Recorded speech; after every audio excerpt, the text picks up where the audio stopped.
On today's episode of Phinside The NFL, we will preview the Week 7 matchup between the Miami Dolphins and the Indianapolis Colts.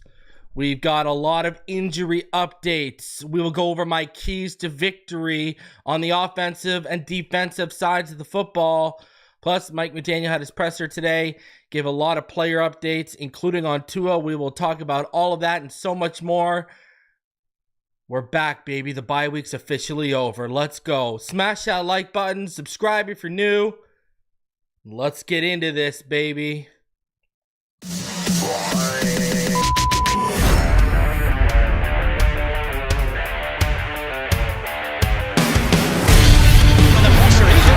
Loses the football. Touchdown! Got it! You have got to be kidding me. Jalen Waddle has a Dolphin touchdown. And he will score! Field on the near side, man open. Touchdown!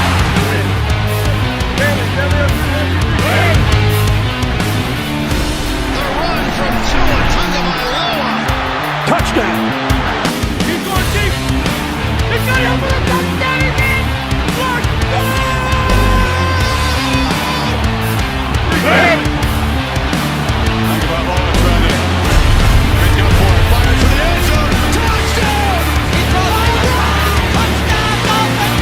Beautiful day to be a Dolphin fan. Let's go!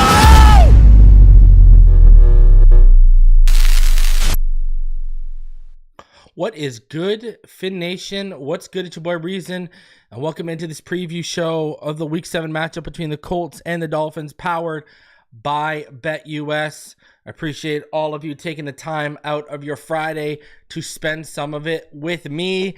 Man, we got a lot to talk about today, but it feels like it's been a while. It feels like it's been a minute. So let's do a Friday chat roll call. But before we do, just a reminder, tune into the live reaction, because if Chop Robinson gets a sack and you're in the live chat, then you have a chance to win this autographed Chop Robinson card from Luminance. I'll be giving that away for free to someone in the chat. All you got to do is be here live during the game. When he gets that sack, we'll be doing a drawing. Shout out to Nice says, let's effing go. Hit that like and subscribe to the show. The Phinside family is the best in the fan base. Three-headed dragon going to lead us to that W. And, you know, he's talking about Mozart, Achane, and, of course, Wright. Man, that's the key, brother. Spoiler alert, that's on the keys to victory. You know what I mean? It's just how it's worded that's worth watching. And finally, because we're off the bye week, I'll get back to the jabroni of the week on Monday. So we'll see how it all goes, right? Again, appreciate all of you coming through. It's been a minute. Let's do it. Friday roll call. Shout out to Pro Special, Russell Swan, Andrew Harris, Scotty Joe 22, Steve V, foxing around homie Austin's here from he's back from his endeavor across the world. Darth Logan, Coach AJ, obviously the homie Knight, DJ Gene, Chef Jew, Jim McEwen, Aladino Mass, One Way. Who else we got here? DF, Mark Brown, Kel A, Ben Pierce, SoFlo Soul, M Cord, all of you in the chat. Appreciate you. Shout out to Wayne D. Appreciate all of you, man. Appreciate all of you for coming through and spending some of your Friday with me. So, listen, there's something I wanted to talk about, because I know there was a lot of people in this fan base that were pushing for us to, to trade for Justin Fields and for him to be the contingency plan, this past offseason that just happened before he went to the Steelers, right? And, you remember 2 off seasons ago, I wanted Baker Mayfield. Baker Mayfield has blossomed into a legitimate starter with the Tampa Bay Buccaneers. I mean, is there any single solitary doubt about that right now?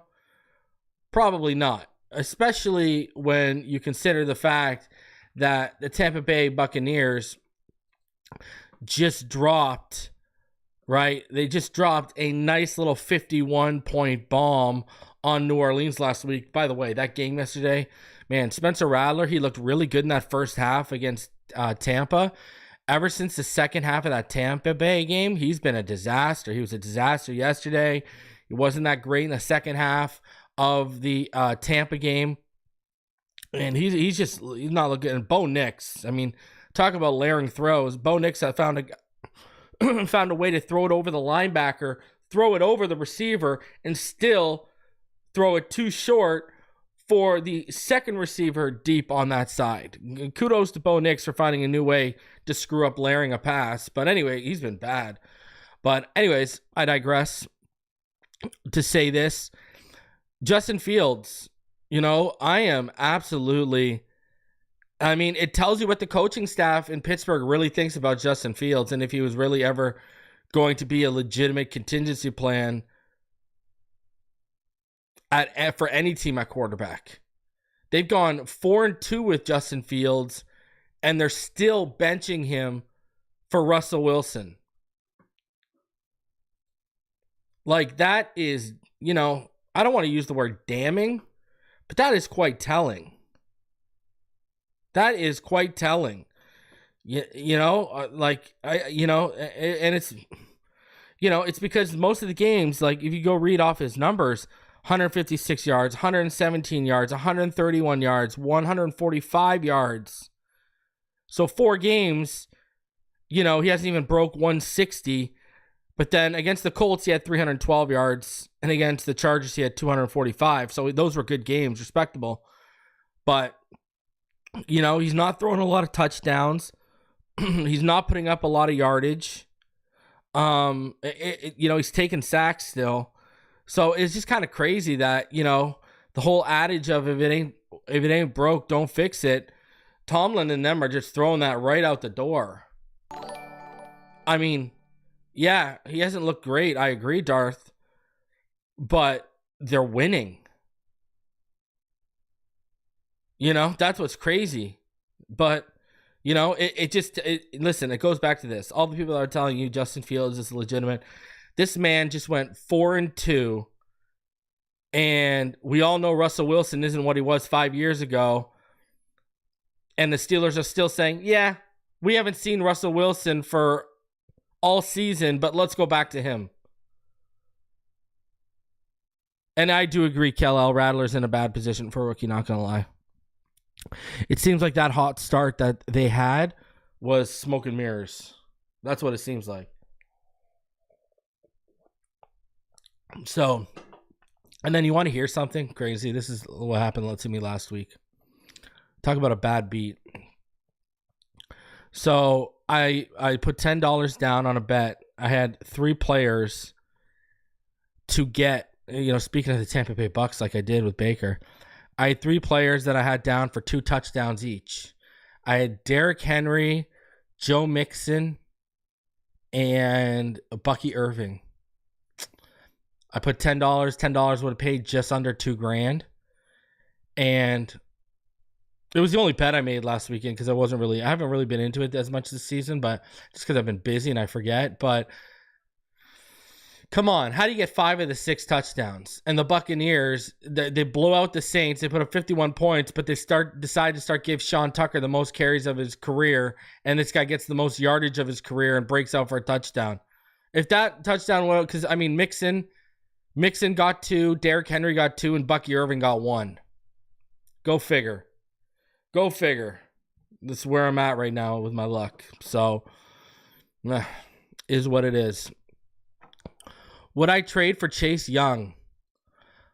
I think Chase Young is kind of overrated. And I've actually said this since his draft class, right? I said, if you go back and you do the research and you go back and you watch the episodes, if you remember me, what I said was Jalen Phillips would have went higher than Chase Young if they were in the same draft and Jalen Phillips didn't have the injuries in the past.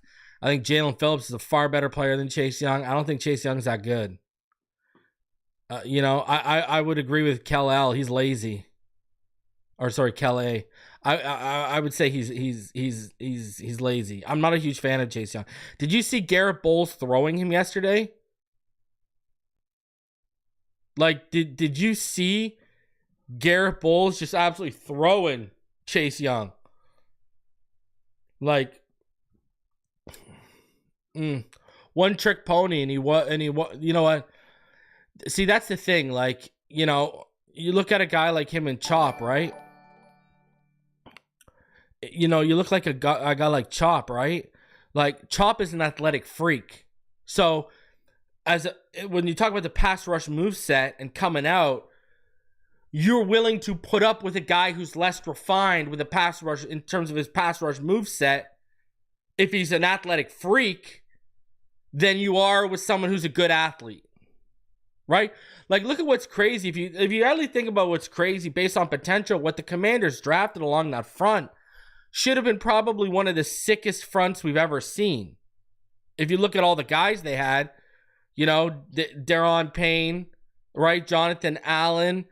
Obviously they had, you know, Chase Young as well. But if you look at that roster and what they had, I mean, you know, they had a real stacked front, and you know what they ended up choosing, because they had Montez Sweat too, remember, right? And what did they end up doing? They ended up keeping the interior guys in Allen and Payne over Sweat and Young. But they should have had an explosive front four, and it just literally never worked out for them. It's kind of crazy. So, no, what's crazy is when you look at how long it's been since we've had a touchdown from a tight end, bro. And we'll get into that in a bit here. When you look into that, it's crazy how long it's been since we've had a touchdown from a tight end. Ogbah says, Knight says, if Ogbah isn't good to go, what do we do? I'll tell you what they'll do. They're going to give Tyus Bowser more snaps, and Kamara will probably be activated. But Kamara might be activated. You just don't see that many reps, and what'll happen is probably this. Chop will get his usual amount. He's been getting a ton of snaps lately. I don't know if you guys saw, but Anthony Weaver said the Patriots game was Chop's best game, and I would agree to an extent for sure. But basically, what'll happen, I think, is Chop will get a bunch of snaps, all right? If Ogbah can't go, Tyus Bowser will get a bunch of snaps, and then you'll see Quentin Bell's snap count raise, and then Muhammad Kamara will get activated, but Muhammad Kamara will probably only get anywhere from like 3 to 11 snaps. That's what you'll see if Ogbah can't go. That's exactly what you'll see. And someone asked in the chat if Flacco or Richardson's going this weekend. It's Richardson. They've got, and listen, I know we all have PTSD or PDSD, post-Dolphins, you know, post-Dolphin syndrome over here, disorder. But, you know, here's the fact of the matter. Anthony Richardson, he's not Lamar Jackson. Anthony Richardson is not, you know, Michael Vick. Anthony Richardson is not prime Deshaun Watson. Anthony Richardson will use his legs, but he's prone to big-time mistakes, and let's be honest, he's prone to sacks too. So all these people that are worried, oh, it's a running quarterback. Brother, this is not Josh Allen we're facing here. This is not Lamar Jackson. Take it from a guy who watches a lot of Gators. Anthony Richardson isn't good. I wanted nothing to do with Anthony Richardson coming out in the draft. Remember, we're not dealing with RG3 in his first year here. You know, this guy, yeah, he can move around, but he makes mistakes. So, you know, I wouldn't be, I wouldn't be chomping my fingernails scared of Anthony Richardson. Like I said, though, this episode, it is powered by BetUS. Go over to betus.com right now, and you can see the Dolphins are the underdog heading into week 7. Now, this line may change due to the fact that of what's just been announced with the injury reports and stuff. But right now, the Colts are favored by 3. All right. You got the Colts favored on the money line as well. I mean, there's a couple things I would do here. I would take the Dolphins on the spread, and I would also probably take the under on 43.5 points. Do we really see both of these teams putting up 20 plus points this weekend? I don't. I don't. I mean, hell, I hope the Dolphins do and they come out with an offensive explosion, but I'd smash that spread and I'd smash the under on that total. So go over to BetUS, go use code YouTube150. That's YouTube150. Get your first 3 deposits matched up to $2,000 by BetUS by 150% just by using promo code YouTube150. That's YouTube150. Some of the quickest payouts in the industry. All I ask is that you gamble responsibly. So shout out to BetUS for sponsoring the show. Appreciate that. So you know what? Let's just hop right into it because we got a lot to talk about today. So Mike McDaniel, he gave a whole bunch of updates today. And this is where we were at with all that. Dolphins McDaniel updates injuries and other issues heading into the Colts game. The Dolphins are expected to get running back Achane back against the Indianapolis Colts, but safety Holland's status remains in question on Friday morning.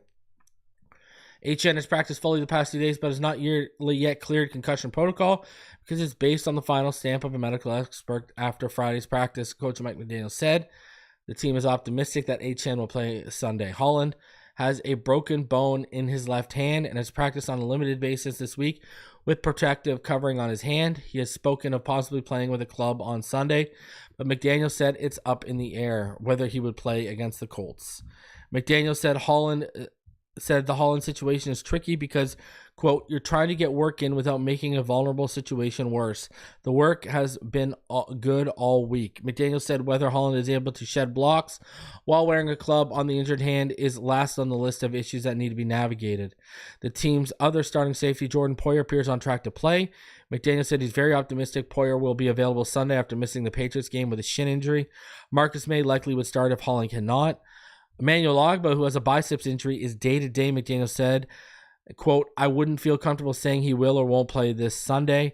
Meanwhile, McDaniel declined to say if Tua Tagovailoa will practice next week when he's eligible to come off injured reserve, but signs are encouraging considering he reportedly hasn't had symptoms since his concussion on September 12th. There would be no known medical reason to prevent him from practicing. McDaniel said everything has been positive each and every day, and there has been no negative development with Tagovailoa. McDaniel said there's no question the Dolphins should have placed Tagovailoa on injured reserve because of medical expertise, even though it required him to sit out 4 games and made him ineligible for Sunday's game at the Colts. Tagovailoa has been unbelievably diligent and a leader in recent weeks, McDaniel said. So I fully expect for us to have a show next week where we're talking about Tua Tagovailoa returning to practice. I fully expect it. It's coming.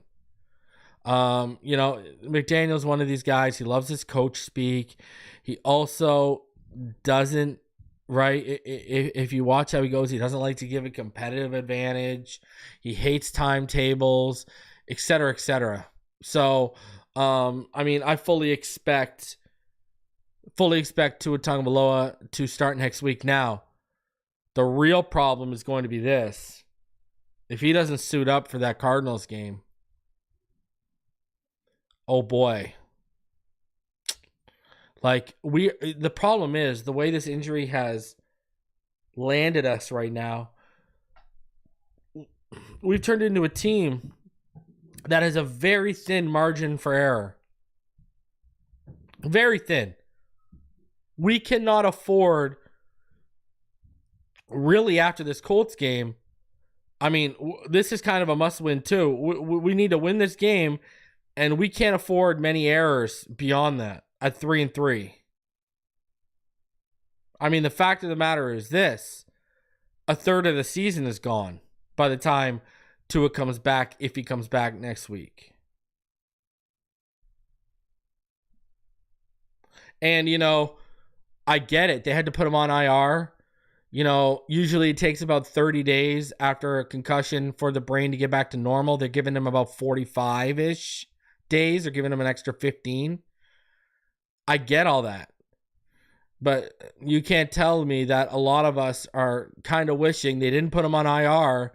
They just kept him out till after the bye, and then they brought him back for this game.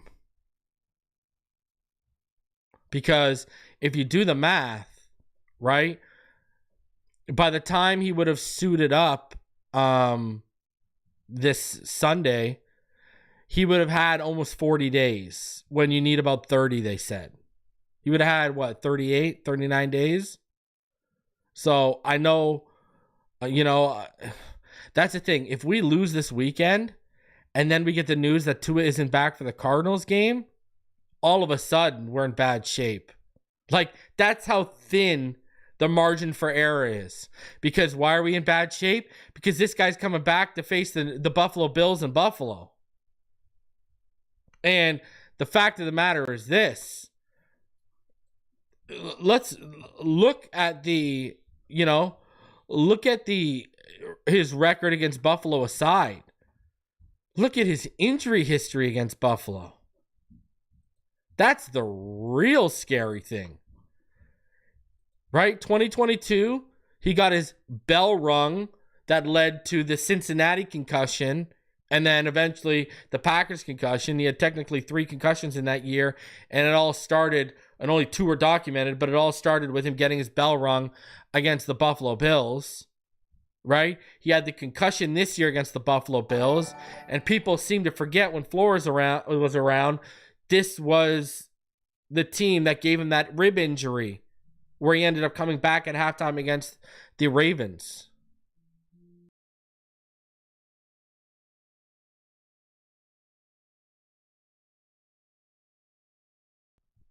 So people tend to forget this. People tend to forget that not only, think about how badly they've got our number, the Buffalo Bills. Like, this is what I'm saying. Like, sometimes teams just have your number. It's crazy, and we see it in every sport. It's like this. I'll give you all you Florida Panthers fans. Since we lost to the Florida Panthers in the Eastern Conference Championship, all right, and that was back, I mean, you're talking about, man, almost 30 years ago, right? You're talking about 28 years ago, okay? And since the Penguins lost that series 4-3, all right, the fact of the matter is this. The Penguins have sucked every time we travel to Florida. Even when you guys weren't good. So, it's I mean, sometimes teams just have your number, but this is deeper rooted, man. Like, let's really talk about this for a second.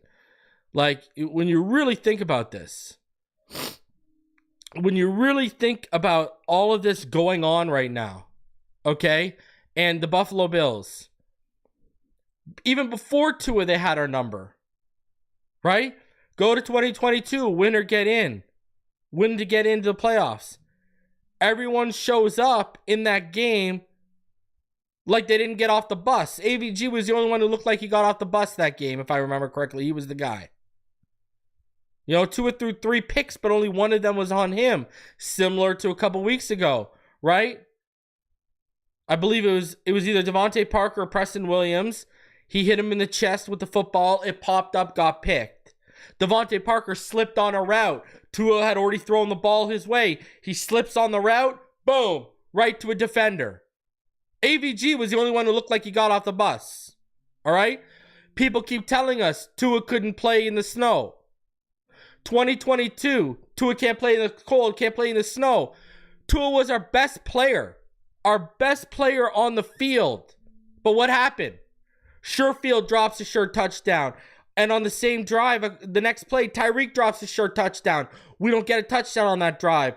Josh Poyer gives up a 3rd and 17 before half that ends up leading to the Bills getting points. If any one of those 3 things go our way, we win that game.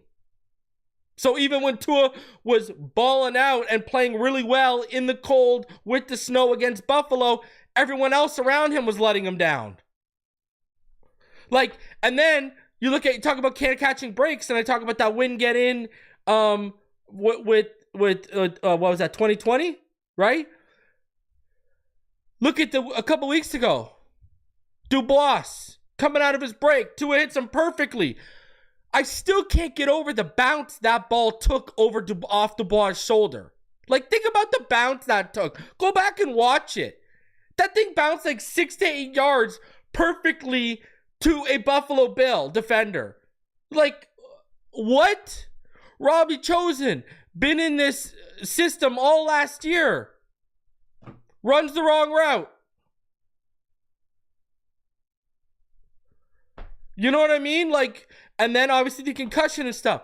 Nothing goes our way against them. It's crazy.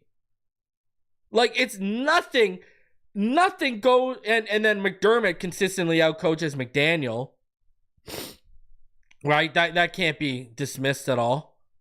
You know, like, nothing goes our way.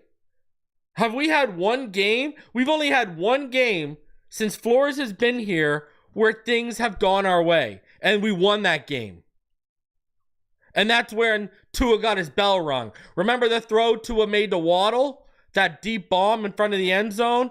And we ended up scoring on that huge throw Tua made? But, you know, you saw the one game things would go our way, we won. Every other game we play them, nothing goes our way. It's crazy. Like, it's literally crazy. We don't get ball luck. Right? We don't have injury luck. We had nothing that goes our way. You know, like, it just is what it is. Some teams just got your number. I don't know what else to say. It's like we were the only team that could rattle Brady whenever he came to Miami. Some teams just got your number. So, I don't know. You know, wild times when you break it down and you actually think about it. Like, just things that, like, even the win get in against Tennessee in 2021, right? I mean, no one looked like they got off the bus except what's his face, who was the former Hurricane running back we had that year, and he had a really good game, and he looked like he was feeding. I always say the guy, why is his name? I don't know why his name is slipping me. But he looked like he was screaming, feed me, feed me, feed me, his play, and we ended up dropping back to it like 30 or 40 times. It wasn't Frank Gore. It was, Duke. Duke Johnson. It was Duke Johnson. Yeah. Remember, Duke Johnson looked like he was the only guy who got off the bus that week. What did they do? They stopped giving him the ball. They dropped back to it like 30, 40 times. While Tannehill and the Tennessee Titans, what did they do? I talk about this all the time. The first drive, they were pushing the balls beyond the sticks. They realized it wasn't going to work.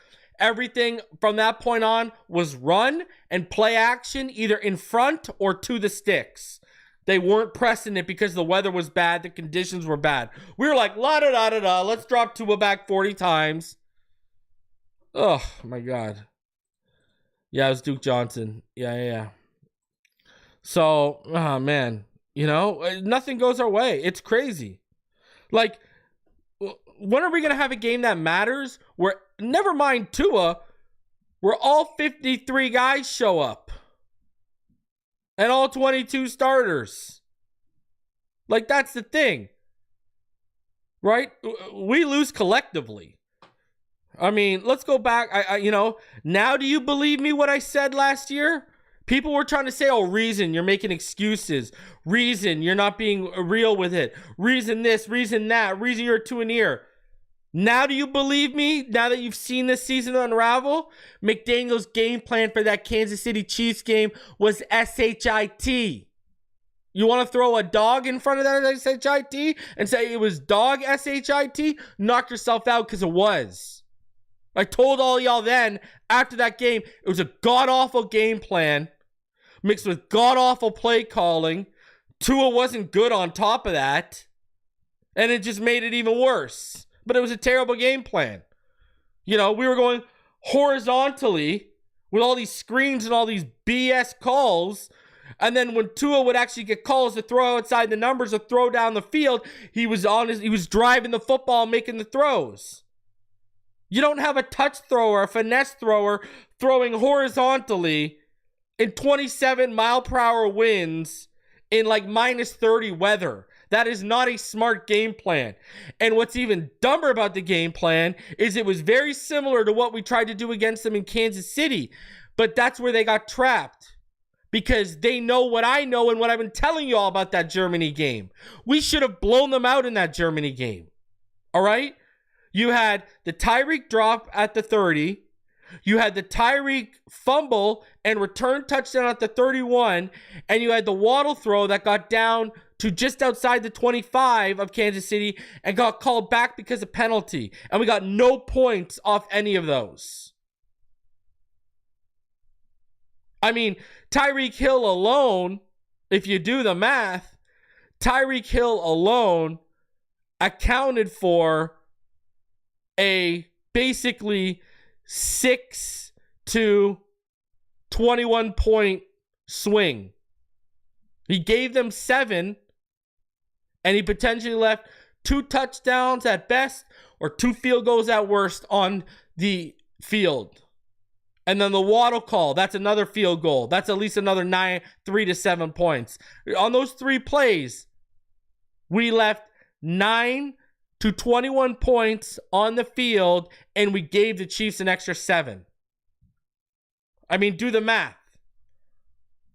It's a 9 to 28 point swing. And what was the problem? McDaniel and Frank Smith were naive enough to think that, well, we can go do the same thing. Well, what did we see? Steve Spagnuolo, Andy Reid, and the Chiefs, they adapted to our game plan. They watched the film of what we did since that game. They watched the film of what wasn't working for us down that stretch, and we got out-coached. Period. Never mind out-executed and outplayed, because we got out-executed and outplayed as well, but it all started with us getting out-coached. It's fact of the matter. Like, let's do some math here. You know, everyone wants to talk about the Dolphins' record against playoff teams. Go look at our record against great defensive minds in the NFL right now. And then who's that going to lead you back to? Mike McDaniel.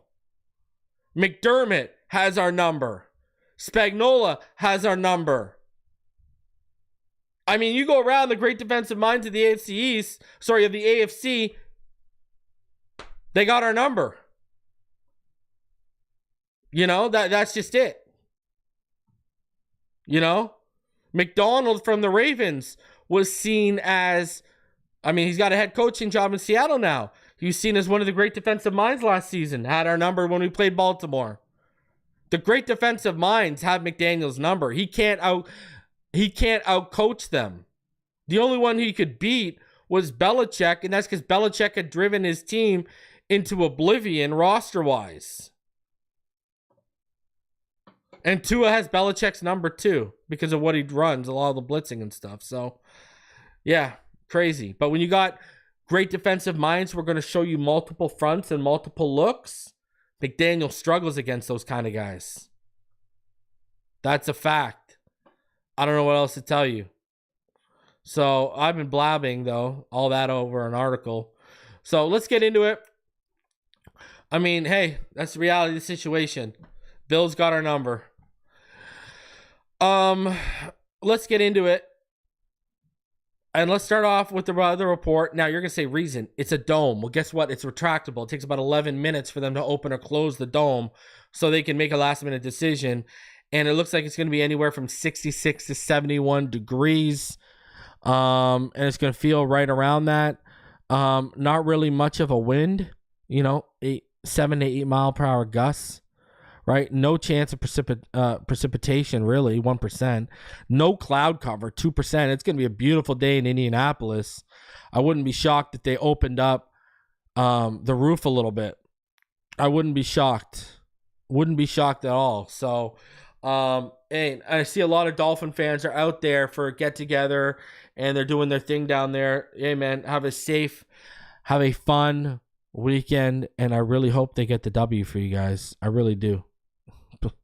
You know, and yeah, Costa, that's the problem. Mahomes has everybody's number pretty much. You're right. Like, see, here's the thing. They're the exact opposite of the Ravens. The Ravens, everyone's like enamored by them throughout the season. Oh my God, this is their year. And then they choke every playoffs. For the Mahomes and the Chiefs, oh, can they get it together this year with the talent they have? Oh, blah, blah, blah, blah, blah. And then the playoffs come and they're unstoppable. Unbelievable. So, and hey, shout out to Justin. He says, old AFC East matchup. Yes, sir. Who remembers Marino? Who remembers Marino versus a young Peyton Manning? Who remembers those matchups? Because I know I sure do. They were fun. It was fun times, man. Because really, we're the team that should be in the South, right? You know, we are the team that should be in the South. It makes no sense that we're in the East, but it's because of all the it's because of all it's just because of all the rivalries we have, right? Like, that's the fact of the matter, you know? It is what it is. We had some good games against them, in 99. You guys remember that? Right? When we beat them 34-31, in October, and then they beat us 37-34, in December. 99, Manning and Marino had some real duels in 99. I don't know if you guys remember that. That was good times. I remember watching that, at my dad's house. I remember watching those games in the afternoon, and when they're on CBS, and when Phil Simms was calling games and stuff like that. I remember those very vividly. So man, it's good times. How blessed we were at the time and didn't realize it, Crazy, man. So, yeah, man, good football, good memories, real good memories. Loved it. Loved every minute of it. It was a much simpler time back then. But yeah, I mean, we should be in the South. What's crazy is if we were in the South, we'd have been going to the playoffs a lot more, probably. I mean, that's the reality about the situation too, Like, that's what's crazy about it. If we were in the South, we probably would have broke our playoff losing streak too. Like, if we were in the South, we'd be much more of a consistent playoff team. So, anyways, continuing on, let's get into the injury report for today. Here's a Dolphins injury report, as you can see here. Javon Holland is listed as doubtful. Odell Beckham Jr., he popped up today with a hamstring and personal issues today, so he did not practice today. Blake Ferguson, he had personals, he was limited today. Austin Jackson has a back injury, so he was limited. David Long and Ogbah were limited all week. They're questionable. Skylar Thompson, full participant. Kendall Lamb back to being a full participant after being limited yesterday. And look at Mohamed Kamara is a full participant. Jordan Poyer is a full participant. Cam Smith looks like he's good to go, and he's ready to be activated. Devon Achane, he's been a full participant all week. He'll be good to go. Man, we're starting to get healthy. Starting to get healthy at the right time are the Miami Dolphins. Wouldn't it be hilarious if this is the reverse Uno of the last few years, where we start off slow, start off sluggish, and start off injured, and then we start getting healthy and we go on our hot streak? A complete flip of what we were the last 2 years. I'm telling you, I'd rather be hot going. I'd rather start off slow and be hot going into the playoffs than starting off hot and being slow going into the playoffs. I'm just going to be honest with you. I'm not saying that's what's going to happen. I'm just saying that's much more preferable. And then when you look at the Indianapolis Colts, guys, Jonathan Taylor is out. All right. We've got some other updates. Michael Pittman did not practice today after being a full participant yesterday, so he's questionable. Alec Pierce was back to a full participant today. He's still questionable. Chris Lamons is out, one of their corners. Ryan Kelly, limited practice. We're still waiting to see what went down for today. But the big one is Jonathan Taylor is out. And their center is banged up. So Trey Sermon was back to a full participant today. Anthony Richardson been a full participant all week. So Ode Ringbo, he might be out too because he did not practice today after being limited yesterday and not practicing. So the Indianapolis Colts are in much worse shape than we are right now, injury-wise, heading into this game. Man, that feels a bit different. Usually it doesn't go that way for us. You know, usually we're a lot more banged up than we think. So how do these teams stack up heading into this Week 7 matchup? Here's how they stack up. The Dolphins, they have the 23rd offense. The Colts have the 13th offense, but Flacco's benched. You know? So, I mean, you know, I'm going to tell you right now, don't put a ton of faith into that. Flacco's benched, and, you know, the fact of the matter is this. Flacco has been way superior passing the football. Right now, Flacco, he's averaging about 238.7 yards per game. Anthony Richardson's only averaging about 163.5. If you add in his 35.5 yards per game rushing, he's not even at 200 yards per game. His completion percentage is 50%. So those numbers are very skewed on their side and on our side, right? We've been dealing with Huntley, Tim Boyle, and Skylar Thompson the last couple of weeks and have driven down our numbers. Passing offense, the Dolphins are 26th. They're 15th. Again, skewed. Rushing offense, we are 18th. They are 17th. Dolphins averaging about 116.8 yards per game. Colts averaging about 117.7 yards per game. Scoring offense, they're averaging about 23.2 points per game. We're averaging 12 points per game. We're 32nd in the league. Sacks allowed, Dolphins have allowed 16. The Colts have allowed 10. Third down offense, the Colts are 8th. The Dolphins are 29th. Now, where it start to tips in our favor a little bit. Look at the defense here. The Dolphins are the 5th best defense in the NFL right now when you go by total defense. The Colts, they're 30th. When you look at passing defense, the Dolphins are 3rd in the NFL. They're only allowing about 159.6 yards per game. The Colts, they're 26th. They're allowing about 234.3 yards per game. Rushing defense, the Colts are 31st. The Colts are 31st. Okay, ladies and gentlemen, you already know where I'm going by saying that. You already know what I'm saying. Right? I mean, the fact of the matter is this. We just faced the New England Patriots in Week 5. All right? And when we faced them, here's the deal. All right? We ran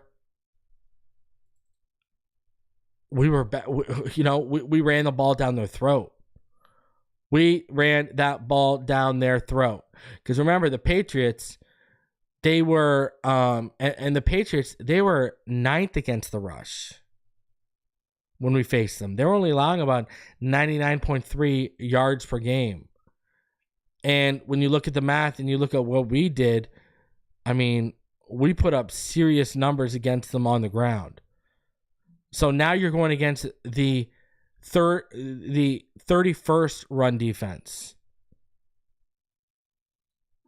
I mean, there should be no question about what you need to do this week.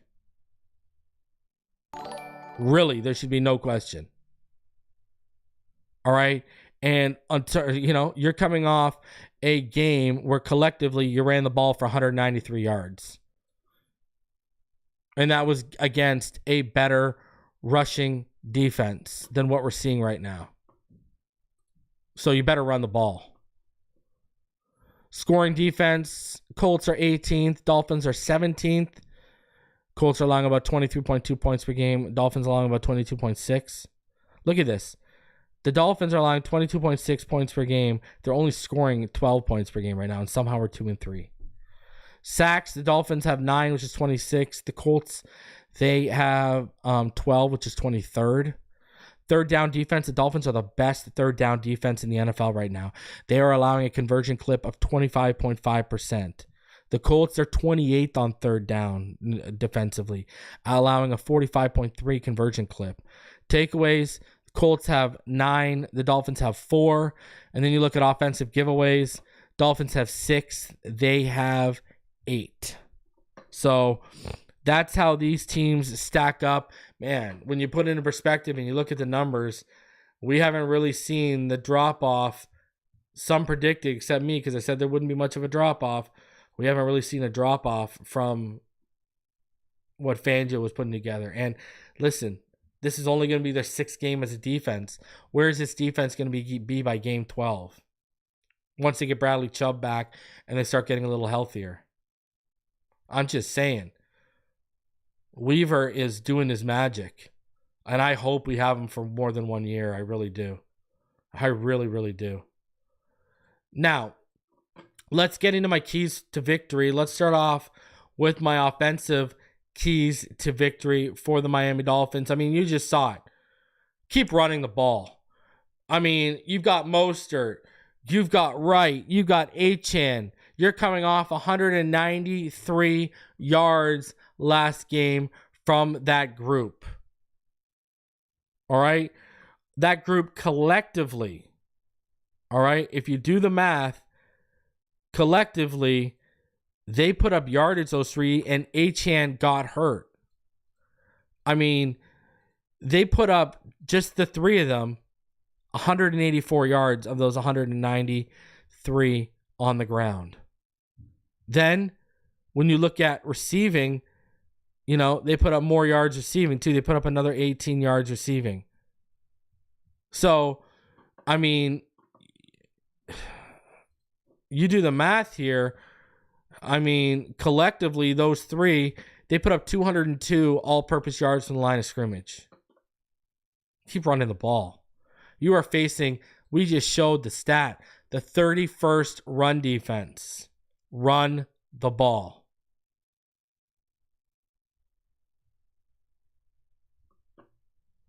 We are going to see the running game flourish, says So Florida Dawn. Knight says, Buffalo is the most important game to his career. Like, if he loses to Buffalo again or plays like he did in week 2, he's basically done here. I wouldn't say that. I think if he gets injured again, like he did in week 2, then yeah, he's done. It's time to start showing some discipline offensively, people. Miami has 43 penalties right now. And remember, they've had a bye week. So they're tied for the 5th most penalties. All right? If they didn't have a bye week, they could be number 1 in the NFL right now. That's just a fact. That is literally just a fact. You could be number 1 right now. Right? Because number 1 is Houston at 51. And the way we get penalties, we could have got 8 penalties this past week easy. So you've got 43 penalties. That is 5th most in the league, and you're coming off a bye week. Because I'll tell you this much. Guess what? They're averaging 8.6 penalties per game. That's worst in the NFL. So if you do the math, we would really be at about 51.6 penalties, which is more than Houston. So we really should be number 1 in the league if we would have played this past week. Julian Hill, he's been flagged 7 times. 3rd worst in the NFL. Again, coming off a bye week. Could have easily been number 1 in the NFL. Eichenberg, 4th penalties. That's tied for 6th worst in the NFL.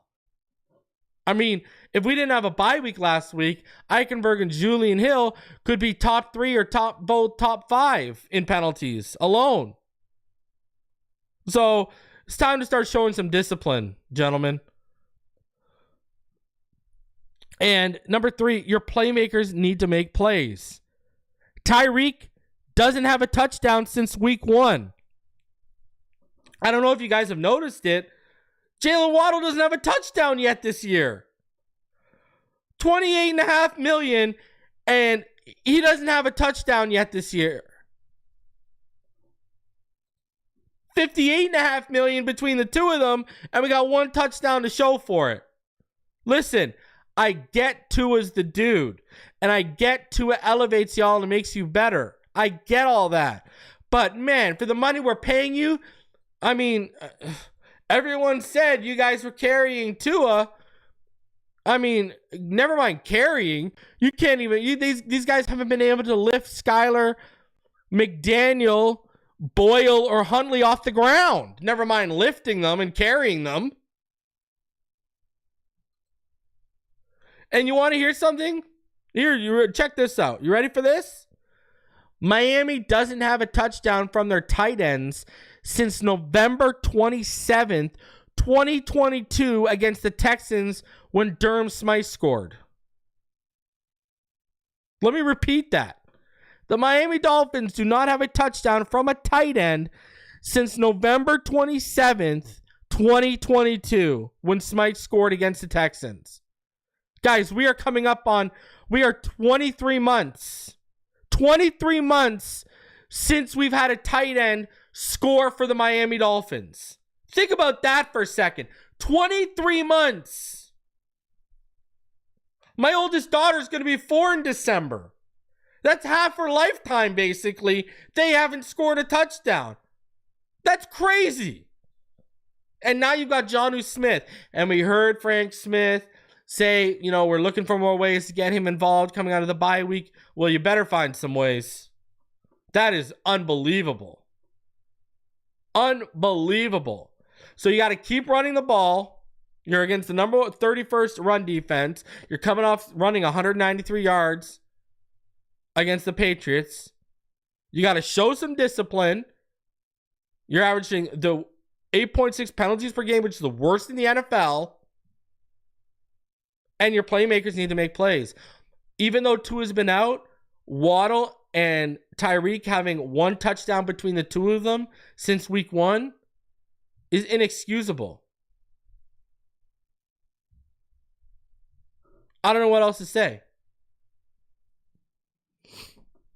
And not having a touchdown by a tight end in almost 2 years, that's inexcusable as well, sir. I mean, we got John Embry on the staff. This guy, helped mold Tony Gonzalez, George Kittle. A lot of great players. Darren Waller. Cameron Jordan, before we got him, when he was having those good years in the Browns before the concussions caught up to him. And yet, this is the results we're getting from the tight end room?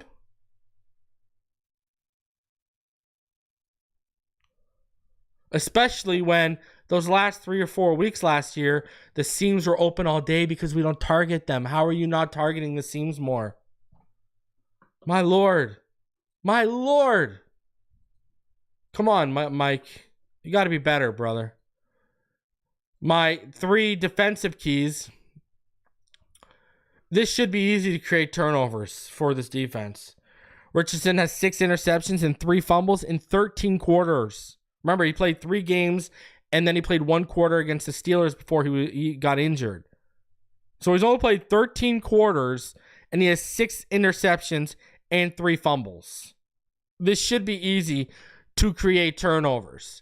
We should be in a position to give the offense good field position or swing the field in their favor and shift the momentum of the game. We should be able to. You got to contain Richardson and you got to force him to win from the pocket. Not much needs to be said from that. Do not let this guy create against you out of structure. And if he does get out of his structure, make him pay. Pop him or pick him off. Period. Contain Richardson. You got to force him to win from the pocket. If you do that, it's going to be lights out for our defense. We're gonna crush them, and the turnovers will come. There are no excuses to be leaky against the run with Taylor out. Trey Sermon is averaging 2.5 yards per carry. Their other running back, Goodson, he has 26 career carries over the last 2 seasons. Now, he's got a good yard per carry average. But Trey Sermon is averaging under 3 yards per carry, and that's going to be their lead back. There is no Jonathan Taylor threat. You should be able to stop the run. I am not trying to see Trey Sermon go off against you. And if he don't go off, well, then guess what? I mean, I will have a conniption live on air. I'm not even lying. I will have a conniption live on air if Tyler Goodson, who has 26 career carries, goes off on you. He has 26 career carries over the last 2 years. If that guy has a career game against you, I'm going to go off. So it should be easy to create turnovers considering 6 interceptions and 3 fumbles over 13 quarters so far for Anthony Richardson. If you contain him and force him to win from the pocket, that's going to play into key 1 and you'll probably create your turnovers. And with Jonathan Taylor out this week, there are 0 excuses to be leaky and to allow, it's really the explosives. They allowed too many explosives, right? 10 plus yard runs and 20 plus yard runs. We allow them too much. How does your tight end have the third most targets but 0 TDs? Man, the trips to the red zone, brother.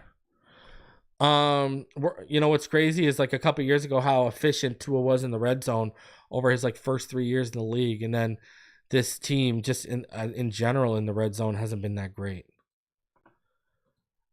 Now, my matchup to watch, this is pretty easy. It's got to be Huntley versus Anthony Richardson. Because this is going to come down to who makes the least amount of mistakes, but who makes the most plays when the opportunities present themselves. That's what this is going to come down to. These guys these guys have the power to really cost their teams the game this weekend. So, and it's not far-fetched to think Huntley can outplay Anthony Richardson, right? He's going to be another 2 weeks into this system. If you include the bye by the time this game starts. So he's going to be we saw how comfortable he looked in game 2, jumping from game 1, right? The passing yards went up. The decision-making looked better, et cetera, et cetera. So, and Anthony Richardson's probably going to be a little rusty. This is his first action back, and he's against the number 3 pass defense in the NFL right now. So, it could be a rough go for Anthony Richardson. It really could this week. This is why I said smash the under. So, that's what it's looking like for my matchup to watch. It's got to be Huntley versus Richardson. It just makes the most sense. It really does. Now, prediction time. How do I see this game going when it's all said and done? I'm going to take the Dolphins winning this game 17-9. That's how I see this game. Pittman's banged up. Alec Pierce is banged up. Jonathan Taylor's banged up. The offensive line in front of Richardson's banged up. Richardson's first game back. I just don't see how they put up a lot of points against us. I really don't.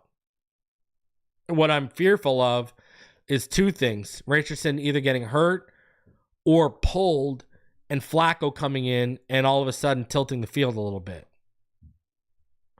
I mean, that's a reality too. If he's playing bad by the end of the first half, they could go back to Flacco because of what their record's been. So this is how I see the game going. I'll take 17-9 Dolphins. You know what I mean? And, I mean, that's the best case scenario heading into the Cardinals game where we'll hopefully get Tua Tagovailoa back. Just run the ball, man. Just run the ball. All right? Run the ball, control the clock, and force forced turnovers. 21-13 says South Florida Dawn. Kelly says 24-13. 2014 says Aladino. Jimmy says 2017. 16-10 says Lemony Crawdad. So that's how I see this game going, ladies and gentlemen. But hey, football's back finally. 19-17 Miami. 42-7 Colts. Okay. A short bus terror squad. You got to be riding the short bus to have that kind of prediction.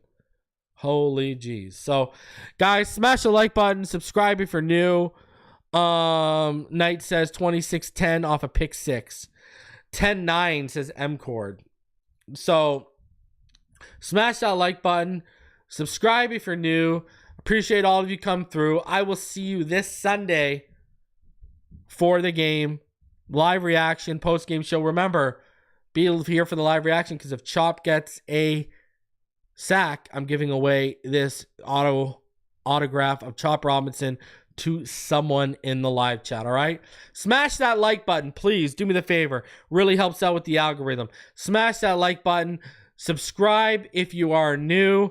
And I appreciate each and every one of you. Love all y'all. Have a fantastic day. Fins up. And shout out to BetUS for sponsoring the video. I'll see you on the next one, everyone.